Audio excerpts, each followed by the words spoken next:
আসসালামু আলাইকুম। আহ, সকলকে শুভেচ্ছা। আসসালামু আলাইকুম। আমাদের ডুয়েট অ্যাডমিশন এবং জব প্রিপারেশন কোর্সের আজকে ইঞ্জিনিয়ারিং থার্মোডাইনামিক্সের চতুর্থ ক্লাস। তো তোমরা বিগত তিনটা ক্লাস অলরেডি করে ফেলেছো, আর যারা করো নাই তারা অবশ্যই করে নিবা। আর তোমরা যারা আমাদের কোর্সে যুক্ত হতে চাও, অবশ্যই আমাদের ডেসক্রিপশনে দেওয়া যে নাম্বার আছে সেই নাম্বারে তোমরা কন্ট্যাক্ট করে আমাদের সাথে আমাদের কোর্সে ভর্তি হইতে পারো। আর তোমরা কে কোন পলিটেকনিক থেকে আমাদের এই ক্লাসটি করতেছো, অবশ্যই আমাকে কমেন্ট করে জানাবা। আর আমার ভয়েস ঠিকঠাক মতো শুনতে পাচ্ছ কিনা সেটা একটু আমাকে ইনশিওর করো, হ্যাঁ।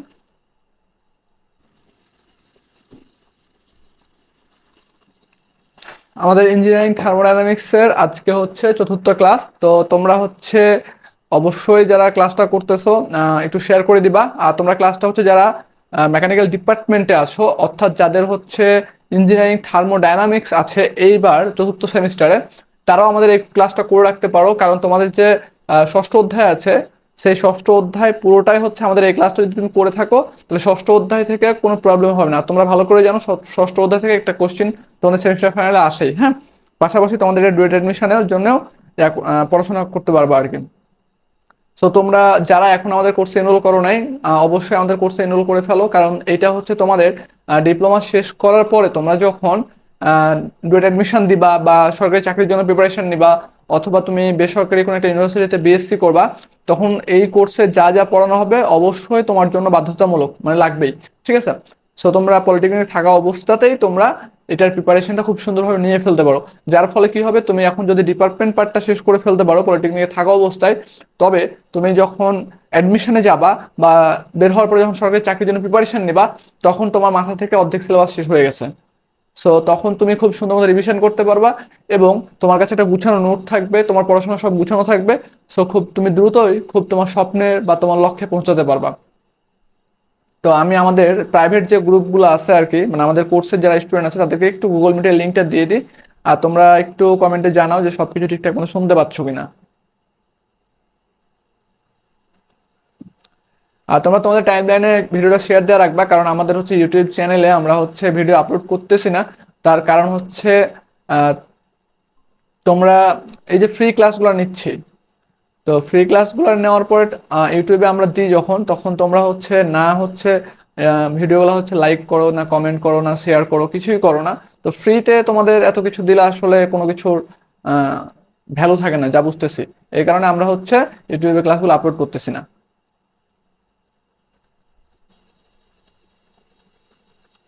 আচ্ছা, চল আমরা শুরু করি, হ্যাঁ। আচ্ছা, গত ক্লাসে লাস্ট তিনটা ক্লাসে যা পড়াইছি এখান থেকে তোমাদের কারো কোনো কনফিউশন আছে থাকলে বলতে পারো।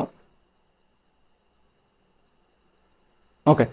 তো আজকে আমরা হচ্ছে বিগত ক্লাসগুলোতে আমরা দেখছি যে কনস্ট্যান্ট ভলিউম প্রসেস এবং কনস্ট্যান্ট প্রেসার প্রসেস আমরা পড়ে ফেলছি। তো আজকে আমরা যেটা পড়বো সেটা হচ্ছে কনস্ট্যান্ট টেম্পারেচার প্রসেস।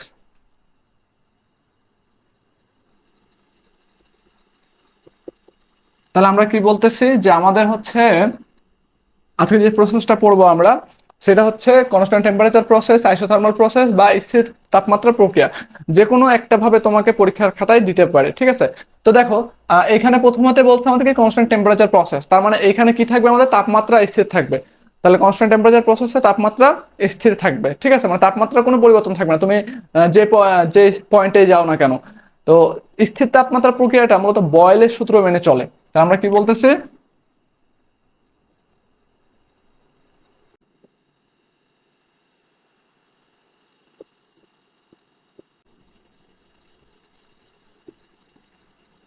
মেনে চলে। তো সূত্রটা কি বলছে বয়েল, বয়েল বলতেছে যদি তাপমাত্রা স্থির থাকে, তবে কোনো গ্যাসের আয়তন উহার চাপের সহিত ব্যস্তানুপাতিক। চাপের সহিত কি, ব্যস্তানুপাতিক বা চাপের সাথে ব্যস্তানুপাতিক। তাহলে আমরা একটু যদি লিখি যে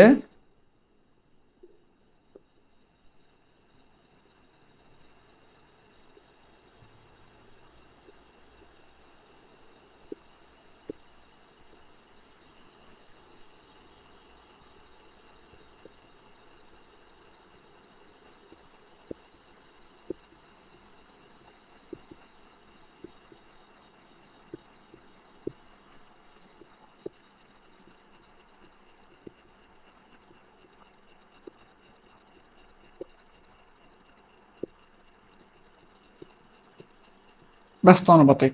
আচ্ছা, কে যেন হ্যান্ড রাইজ করছো, বলো।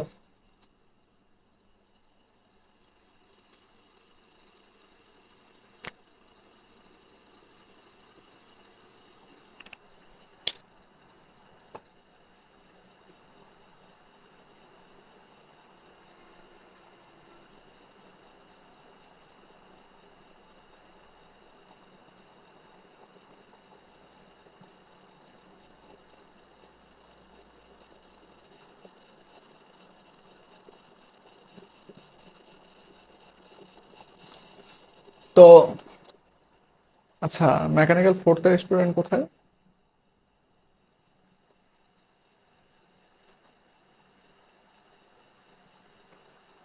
ওকে।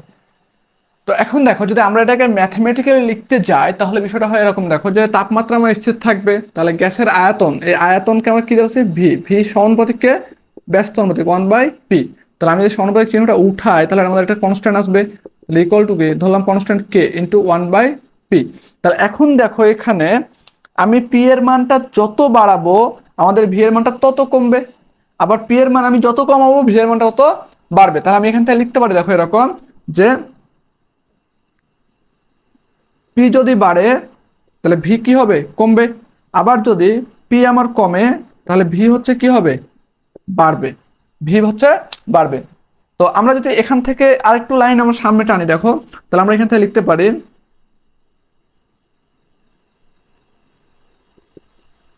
এখান থেকে যে ভি, এই পি এর পাশে আসলে কি হয় আমাদের, পি ভি ইকুয়াল টু কি লিখতে পারি, কনস্ট্যান্ট। কনস্ট্যান্ট তার মানে আমি এখান থেকে দেখো লিখতে পারি, যদি আমাদের দুই তিনটা পয়েন্ট থাকে তাহলে কি হবে, P one V one equal to কি, P two V two equal to কত, P three V three equal to dot dot dot line দিয়ে আমরা পি এন ভি এন এটা লিখতে পারি। সো আমাদের দেখো, আমাদের হচ্ছে কি বলছে, কনস্ট্যান্ট টেম্পারেচার প্রসেসে আমাদের তাপমাত্রা স্থির থাকবে। তো তাপমাত্রা যদি স্থির থাকে তাহলে আমাদের অন্তর্নিহিত শক্তি, তাপমাত্রা স্থির থাকলে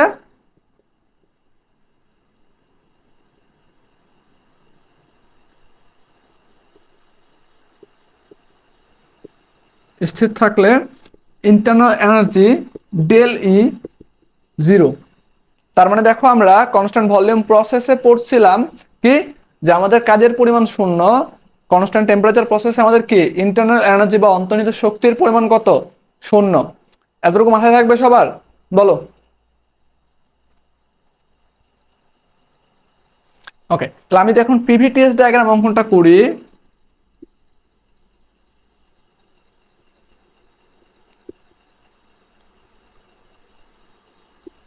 পি ভি টি এস।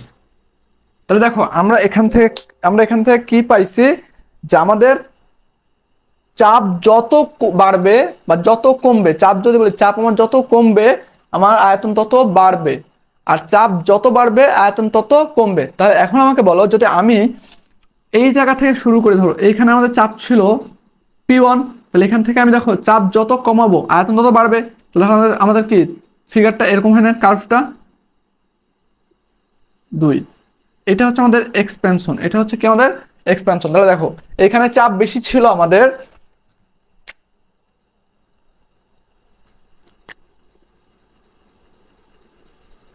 এখানে দেখো P1 চাপ ছিল আমাদের, P1 চাপ ছিল, যার ফলে কি দেখো আমাদের ভি ওয়ান এর পরিমাণ কত ছিল, ভি ওয়ান এটা যেমন 0 0 পয়েন্ট হয় তাহলে মূল বিন্দু হয়, তাহলে দেখো আমাদের ভি ওয়ান এর মান কতটুকু, এতটুকু, অল্প। আবার এখানে দেখো আমাদের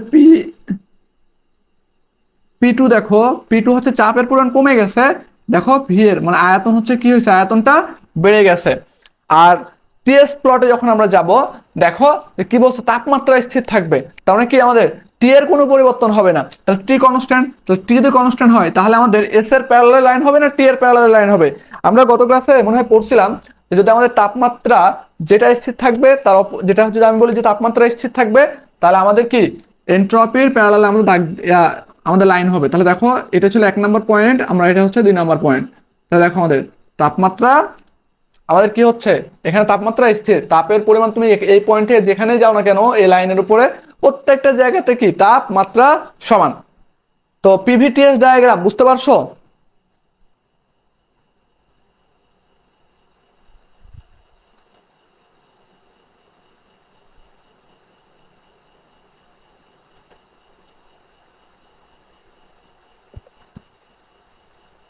এই তোমরা কি আমার কথা শুনতে পাচ্ছ? তো বুঝতে পারছো কিনা আমি জিজ্ঞাসা করতেছি, কোনো অ্যান্সার করতেছো না কেন?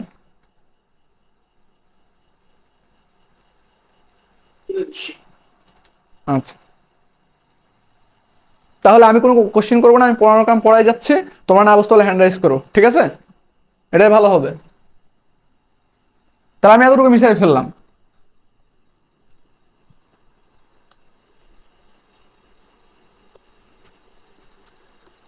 তাহলে দেখো আমরা হচ্ছে একটা সূত্র হচ্ছে পড়ছিলাম, গত প্রথম দিন পড়ছিলাম। আর থার্মোডাইনামিক্সের প্রথম সূত্র ফার্স্ট ল থেকে আমরা পাইছিলাম যে H equal del E plus W. তাহলে আমাদের কনস্ট্যান্ট টেম্পারেচার হচ্ছে ডেল ই, কি ডেল ই হচ্ছে শূন্য। তাহলে আমাদের এইচ ইকুয়াল টু কি পাচ্ছি আমরা, ডাব্লু। এই ডাব্লু সমান আমরা কি পাইছিলাম, পি ডিভি। এটা সমান কি পাইছিলাম আমরা, P V two minus V one. এটাই তো আমরা পাইছিলাম, তাই না? তো এখন আমরা কনস্ট্যান্ট টেম্পারেচার প্রসেসে আমাদের কাজের পরিমাণ কিভাবে নির্ণয় করব বা কোন সূত্র দ্বারা কাজ বের করব আমরা সেই সূত্রটা দেখবো একটু। তো ধরো যে আমাদের এখানে একটা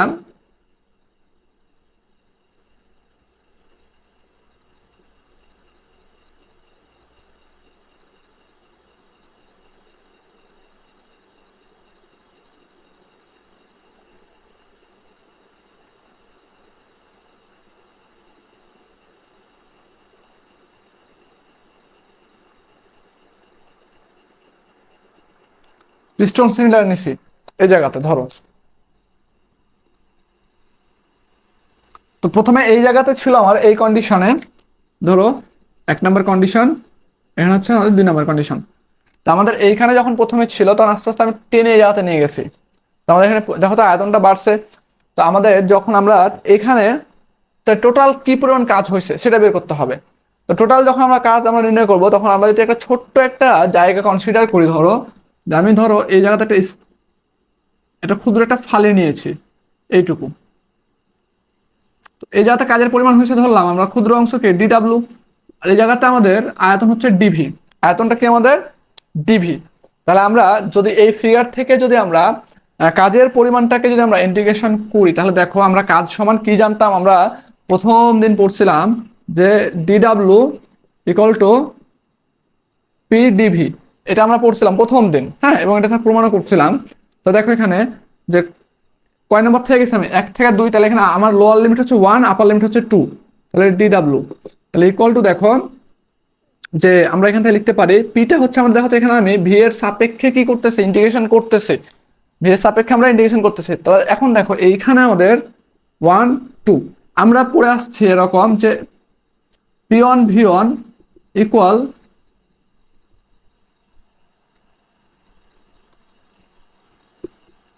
PV divided by T equal to constant. তো এখান থেকে আমরা লিখছিলাম এরকম যে P one V one divided by T one equal to P two V two by T two.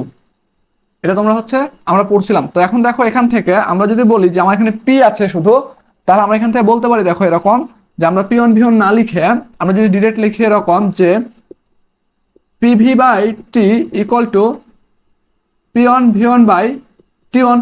এখন দেখো এইখানে কিন্তু টি কনস্ট্যান্ট, তাহলে টি এইটি আর এইটি কি সেম, তাহলে আমরা এখান থেকে লিখতে পারি দেখো P V equal to P one V one. তাহলে এখান থেকে দেখো আমরা পি ইকুয়াল টু লিখতে পারি P one V one by V.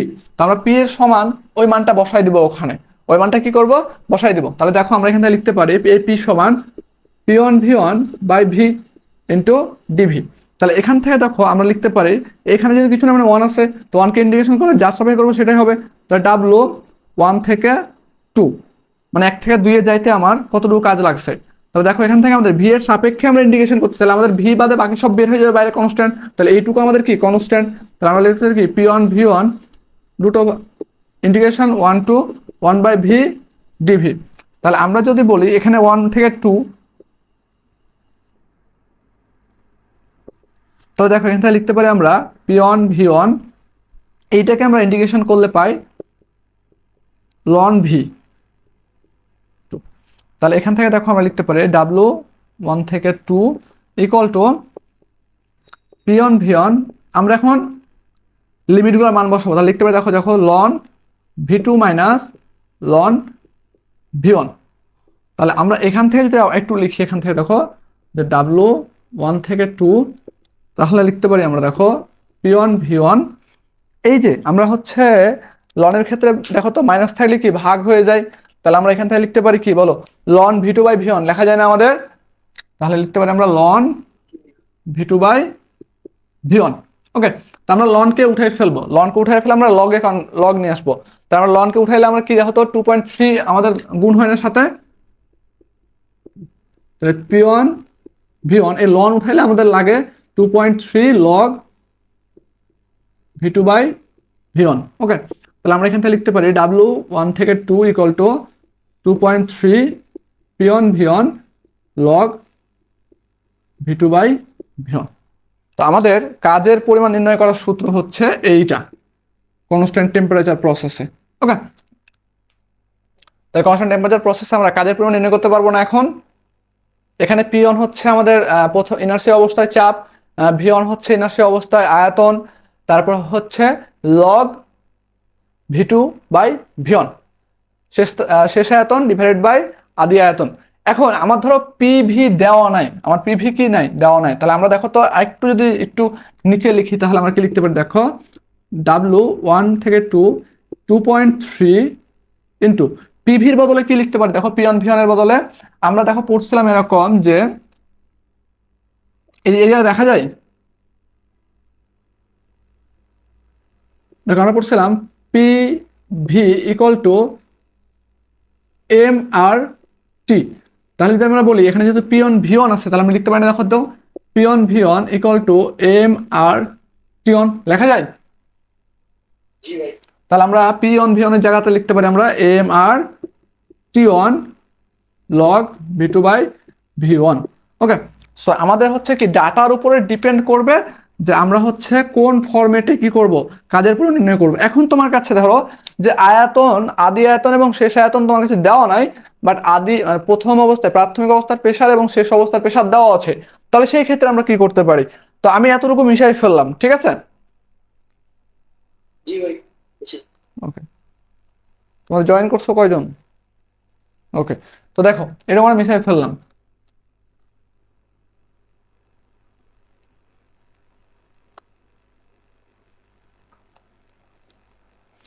তো দেখো এখান থেকে আমরা লিখতে পারি যে আমরা ছোটবেলায় পড়ছিলাম ধরো এরকম যে P1 V1 equal to P2 V2। হ্যাঁ, তাহলে এখান থেকে দেখো লিখতে পারি আমরা যে যদি V1 ওই দিক নিয়ে তাহলে ভাগ হয়, তাহলে P1, তাহলে P1/P2 ইকুয়াল টু দেখো V2/V1। তাহলে এই যে আমাদের V2/V1 এর জায়গাতে আমরা P1/P2 লিখতে পারি, পারি না? তাহলে হ্যাঁ, তাহলে এখন আমরা মানগুলো বসাবো ওখানে। তার আগে আমরা একটু দেখো, তাহলে আমরা এটা নির্ণয় করতে পারি। আরেকটা দেখো, আরেকটা বলতে পারি আমরা যে W1 থেকে 2 ইকুয়াল টু লিখতে পারি 2.3 P1 V1 লগ P1/P2। আবার লিখতে পারি আমরা W1 থেকে 2 equal two 2.3 MRT1 log P1/P2। তাহলে আমরা এটা থেকেও নির্ণয় করতে পারি। হ্যাঁ, তাহলে এখন তোমাকে পরীক্ষার হলে আয়তন দেয় নাই, পরীক্ষা হলে কি দেয় নাই?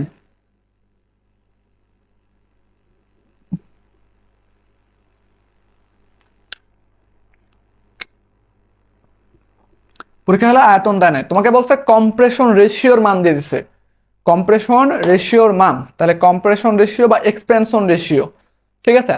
তো রেশিওটা হচ্ছে তোমার কি, যদি কম্প্রেশন রেশিও বলে তাহলে সংকোচনের আয়তনের অনুপাতকে আমরা বলি কম্প্রেশন রেশিও, আর এক্সপেনশন হচ্ছে তোমার প্রসারণের যে আয়তনের অনুপাত সেটাকে বলি আমরা হচ্ছে কি তোমার হচ্ছে এক্সপেনশন রেশিও। তার মানে দেখো আমার A1 থেকে যদি 2 এ যায় আমার এই স্টোনটা, তাহলে দেখো আয়তন আমার বাড়তেছে, তাহলে এখানে আমাদের কি প্রসারণ হইতেছে, আয়তন বৃদ্ধি পাচ্ছে, তার মানে এখানে কি প্রসারণ হইতেছে।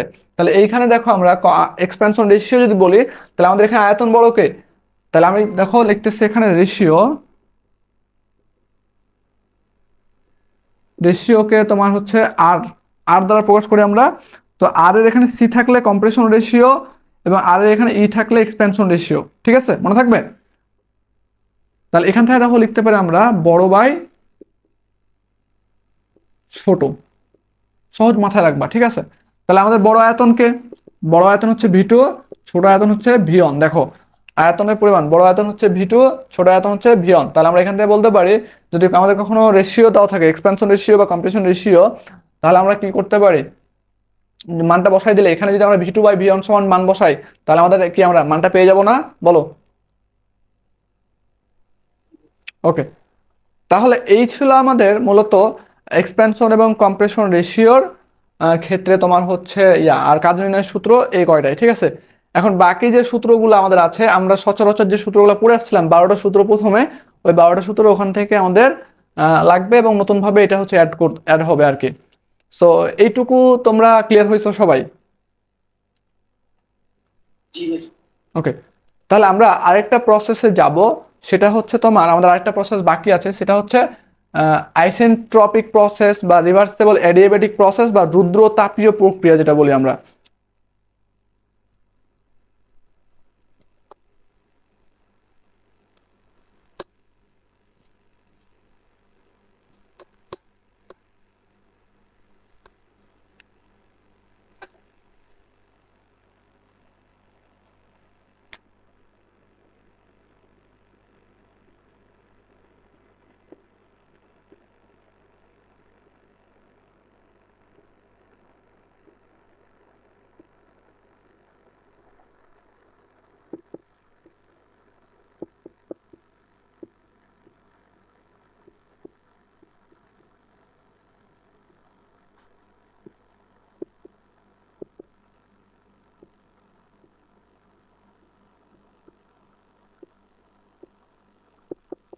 রুদ্রতাপীয় প্রক্রিয়া, ওকে। সো এখানে আমরা যদি বলি যে এইখানে হচ্ছে রুদ্রতাপীয় প্রক্রিয়াতে একটা কথা মাথায় রাখবা সবসময়, যে রুদ্রতাপীয় প্রক্রিয়াতে তোমার বাইরে থেকে কোনো ধরনের তাপ গ্রহণ করবে না এবং ভেতর থেকে বাইরে কোনো ধরনের তাপ বর্জন করবে না। মানে সম্পূর্ণটা কি আমাদের, মানে এর কোনো একটা সিস্টেমের ভেতরে আমরা সিস্টেম পড়ছিলাম, রুদ্রতাপীয় সিস্টেম, ওপেন সিস্টেম পড়ছিলাম, ক্লোজ সিস্টেম পড়ছিলাম এবং আইসোলেটেড সিস্টেম পড়ছিলাম। তো এই যে আমরা হচ্ছে সিস্টেমগুলো পড়ছিলাম, ওখানে দেখবা যে আমাদের হচ্ছে আইসোলেটেড সিস্টেমে তোমার বাইরের থেকে তাপ গ্রহণও করে না, ভেতর থেকে তাপ বাইরে বর্জনও করে না, তাই না? তো রুদ্রতাপীয় প্রক্রিয়াতে হচ্ছে কি, যে তোমার এইখানে যে পরিমাণ তাপ থাকবে সেটাই কনস্ট্যান্ট থাকবে, এ বর্জনও করবে না গ্রহণও করবে না। তাহলে আমি একটু বাংলায় লিখে রাখি যে যে প্রক্রিয়ায়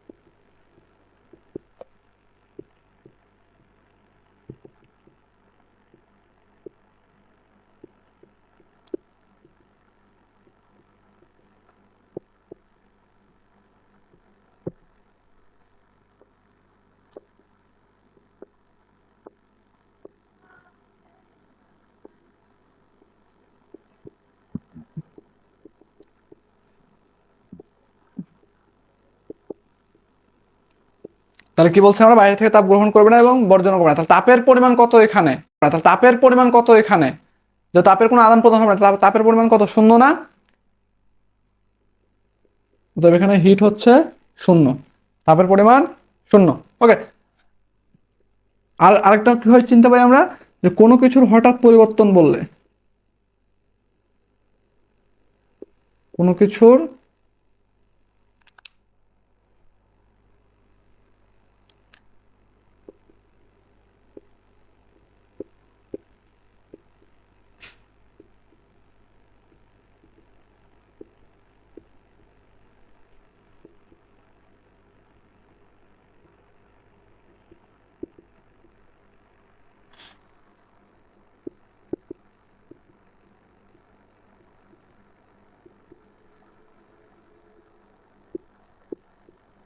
প্রসেস হবে। আরেকটা জিনিস মাথায় রাখবা যে আইসেন্ট্রপিক প্রসেস,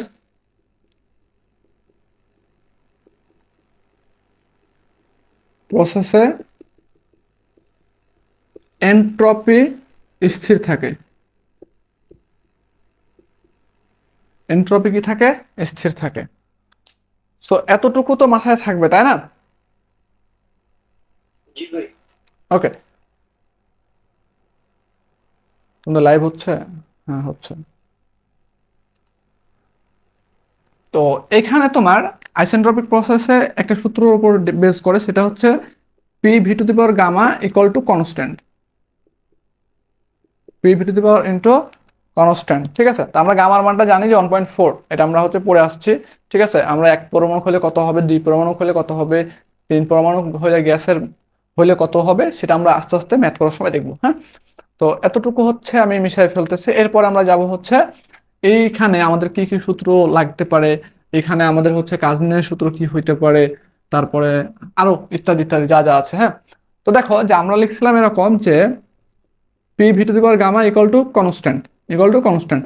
তাহলে আমরা যদি এখানে লিখি যে এই যে আমাদের এখান থেকে লিখতে পারি, দেখো যে P equal to constant into constant. হ্যাঁ, তো constant into 1/v to the power gamma. হ্যাঁ, সো আমরা একটু দেখব যে আমরা ভি ইকুয়াল টু যদি 1 2 3 4 হয়, তাহলে পি এর মান কি হবে? তাহলে P1 ইকুয়াল টু দেখো সি ইন্টু, সি এর মান আমরা 1 ধরে নিলাম। হ্যাঁ, সি এর মান হচ্ছে 1 ধরে নিলাম। ওকে, তাহলে 1 ইন্টু 1 ডিভাইডেড বাই 1, 1.4। তারপরে P2 equal to 1 into 1 divide by 2, 1 to the power 4। তারপরে P3 equal to 1 into 1 divide by 3, 1 to the power 4। তারপরে দেখো P4 equal to 1 into 1 divide by 4, 1 to the power 4 equal to, এখন মানগুলো আমাদের কত আসে সেটা আমরা একটু দেখি। হ্যাঁ, মানগুলো কত আসে সেটা আমরা একটু দেখি।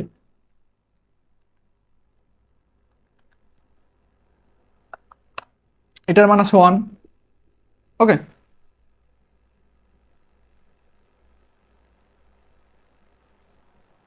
2 বসাইলে আসে 0.37379।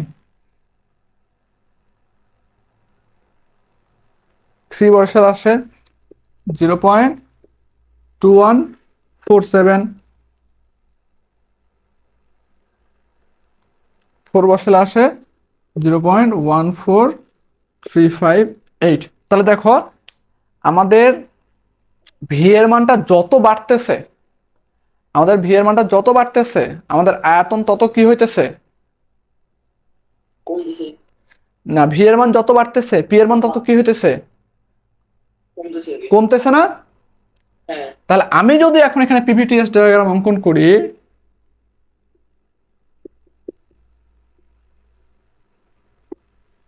পিভিটিএস, তো দেখো এখানে আমি নিলাম, এখান থেকে আমি যদি পি এর মানটা আস্তে আস্তে কমাই, তাহলে কার্ভটা এরকম ভাবে আসতেছে না? দেখো তো, দেখো পি এর মান এখানে বেশি ছিল, আয়তন কম ছিল। যত পি এর মান আস্তে আস্তে কমাইতেছি আমি, আয়তন তত বাড়তেছে না? ওকে,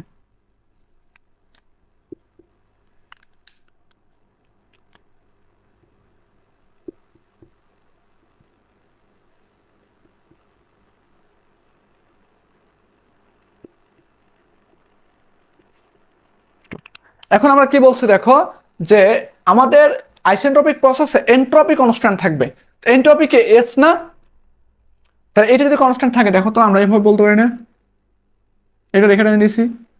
1 নাম্বার, আস্তে আস্তে টেম্পারেচার বাড়তেছে, তাহলে 2, টেম্পারেচার আস্তে আস্তে কি হইতেছে বাড়তেছে। এতটুকু ক্লিয়ার হয়েছ? ওকে,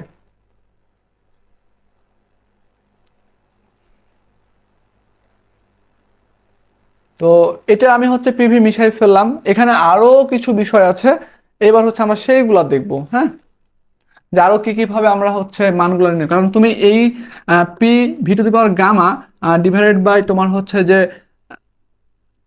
এই সূত্রটা নিয়ে যত বেশি কাজ করবা এটা নিয়ে, তত বেশি ম্যাথ তুমি দ্রুত সলিউশন করতে পারবা, কারণ এই সূত্রটাই ঝামেলাটা করে। তো দেখো আমি এখানে লিখতে পারি P1 V1 gamma equal to P2 V2 gamma equal to dot dot dot দিলাম PN VN to the power gamma, এটা লিখতে পারি। হ্যাঁ, তাহলে আমি যদি দুইটা পয়েন্ট নিয়ে আমরা পিভিটিএস আঁকছিলাম এরকম দেখো, আচ্ছা পিভিটিএস আমরা আঁকছিলাম দেখো, দুইটা পয়েন্ট আঁকছিলাম, তাহলে আমি দুইটা পয়েন্ট যদি নিই এখানে দেখো যে P one V one gamma equal to কি P two V two gamma. তাহলে এখান থেকে দেখো লেখা যায় P one by P two equal to V two by V one, এই টোটালের উপরে পাওয়ার গামা, যে দুইটারই পাওয়ার কি গামা দেওয়া আছে, তাহলে আমরা হচ্ছে একটা পাওয়ার এভাবে লিখতে পারি, পারি না? তাহলে এইখান থেকে এটা এক নম্বর ইকুয়েশন।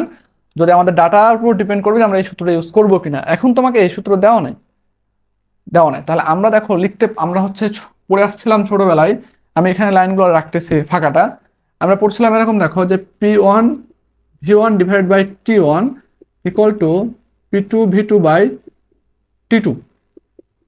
তাহলে এখন যদি আমরা এটা পড়ি তাহলে আমরা দেখো যে আমরা এইখানে যে কোনো একটা জায়গাতে মান বসাবো, আমরা কি করবো, যে কোনো একটা জায়গাতে মান বসাবো, তাহলে আমরা পি ওয়ান পি টুটাকে আলাদা করি, তো দেখো লেখা যায় P one by P two equal to এই টি ওয়ানটা এদিকে গেলে উপরে গুণ হয়, ভি ওয়ানটা এখানে নিচে আসে, তাহলে দেখো লেখা যায় V two by V one into T one by T two. এতটুকু বুঝছো সবাই বলো? এতটুকু বুঝছো তো, তাই না? তাহলে এখন এই পি ওয়ান পি টু জায়গায় মানটা বসাবো আমরা।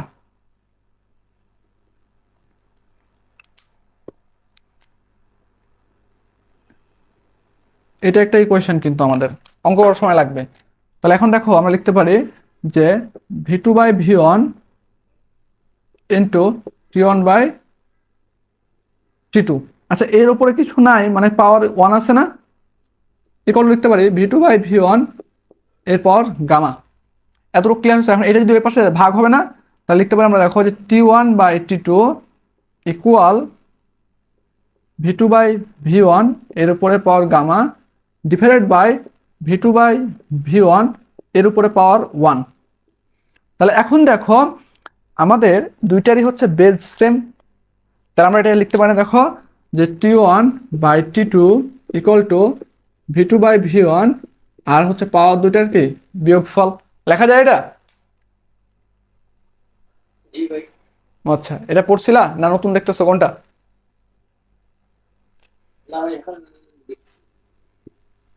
এটা তোমাদের তো ফোর্থে পড়ার কথা।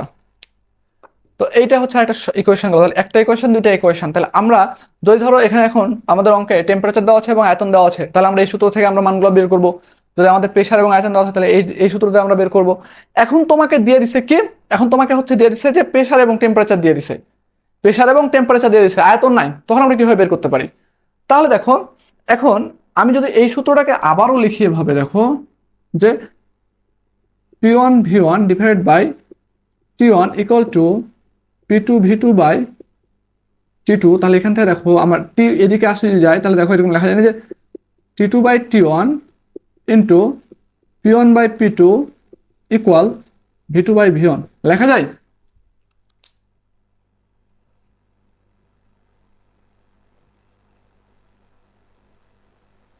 বলো এতটুকু লেখা যায়? বুঝো নাই? ওকে,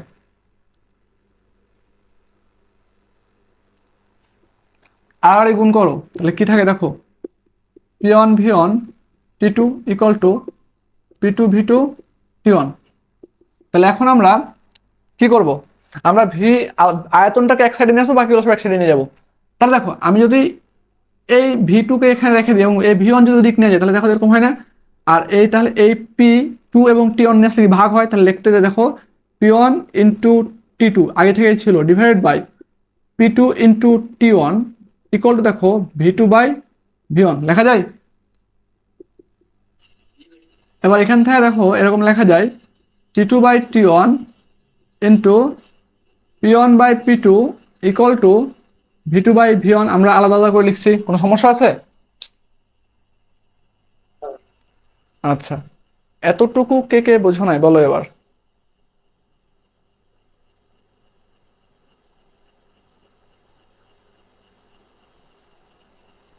সবাই বুঝছো?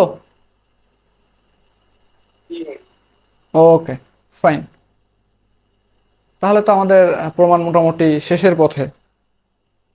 তাহলে এটা কি আমি করাই দেবো না তোমরা করতে পারো বলো?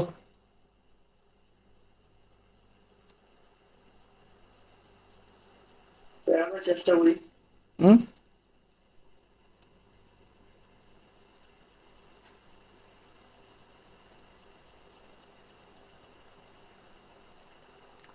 তাহলে তোমরা কি করবা বলো যে এই ইকুয়েশনটা 1 নম্বর ইকুয়েশনে বসাবা, তাই তো? তো দেখো তো কি আসতেছে, একটু দেখো, বসায় দেখো একটু। খাতা কলম আছে না? আমি 3 মিনিট সময় দিচ্ছি। ওকে, দেখো দ্রুত, আমরা একটু প্র্যাকটিস করে ফেলো তোমরা।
কি পারছো?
আমি মাত্র কি করছি এখন এখানে আমি বলি যে টিভি গামা ইকুয়াল কনস্ট্যান্ট এটাই মিলে ধরো না। আচ্ছা ঠিক আছে। তোমরা হচ্ছে যারা আমাদের পেইড ব্যাচের স্টুডেন্ট আছো, ঠিক আছে, তোমরা হচ্ছে এই ইকুয়েশনটা বের করে আমাদের টেলিগ্রাম গ্রুপে দিবা, হ্যাঁ, আর টেলিগ্রাম গ্রুপে দিবা এই ইকুয়েশনটা বের করে। আর আরেকটা বিষয় হচ্ছে যে আমরা আজকে তোমাদের এটা হচ্ছে কাজ থাকবে, তো তোমরা হচ্ছে এটুকু হচ্ছে আমাকে দিবা করে। এরপরে দেখো যে আমরা একটু আগায় আস্তে আস্তে, ঠিক আছে, আমরা আর কিছু ইকুয়েশন দেখি, দেখার পরে আমরা হচ্ছে যে সামনে যাব। ওকে, তাহলে আমাদের এইখানে দেখো যে এইখানে আমাদের আইসেন্ট্রপিক প্রসেস বা রিভার্সিবল অ্যাডিয়াবেটিক প্রসেসের ক্ষেত্রে আমাদের,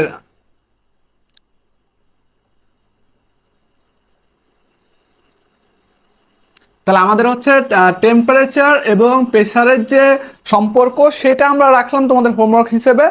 যদি না পারো আমরা সামনের ক্লাসে আগামীকালকে অথবা পরশু দিন যখন ক্লাস নিব তখন এটা হচ্ছে আমরা দেখে দেন হচ্ছে আমরা ম্যাথ করব, ঠিক আছে। তো টেনশন হয়ে গেছে, তোমরা একটু প্র্যাকটিস করবা। তো দেখো আমরা আইসেন্ট্রপিক প্রসেসে পাইছি এইজ ইকুয়াল টু শূন্য, মানে তাপমাত্রার পরিমাণ কি শূন্য। তাহলে আমরা এখান থেকে দেখো লিখতে পারি যে H equal to del E plus W, এটা আমরা জানতাম। তাহলে যদি এইচ যদি শূন্য হয় তাহলে আমরা লিখতে পারি দেখো তো ডেল ই ইকুয়াল টু কি মাইনাস ডাব্লু, লেখা যায় না? ওকে, তাহলে এখন আমাদের এইখানে দেখো যে আমরা এরকম জানি যে আরেকটা সূত্র ইকুয়েশন যদি লিখি আমরা, যে ডেল ই সমান আমরা জানি যে এম সিভি ডেল টি, এটা আমরা পড়ছিলাম না? আর আইসেন্ট্রপিক প্রসেসে আমাদের ডাব্লুর পরিমাণ বা কাজের পরিমাণ নির্ণয়ের সূত্র হচ্ছে M R del T divided by gamma minus one, gamma minus one. এটা সুন্দর করে হচ্ছে এই সূত্রটা পড়ে রাখবা, ঠিক আছে। আর বাকি যে সূত্রগুলো আছে যে এনথালপি, ধরো এ ইজ ইকুয়াল টু আমরা পড়ছিলাম এম সিপি ডেল টি, এগুলো আমরা পড়ছিলাম, ঠিক আছে।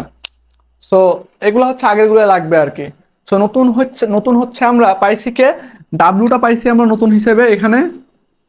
আর আরেকটা ইকুয়েশন পাইছি আমরা কি, যে P one V one gamma equal to P two V two gamma, অথবা আমরা বলতে পারি P V to the power gamma equal to constant, তাই না? আরেকটা পাইছি আমরা কে, আরেকটা আমরা পাইছি হচ্ছে যে পিওন, আচ্ছা,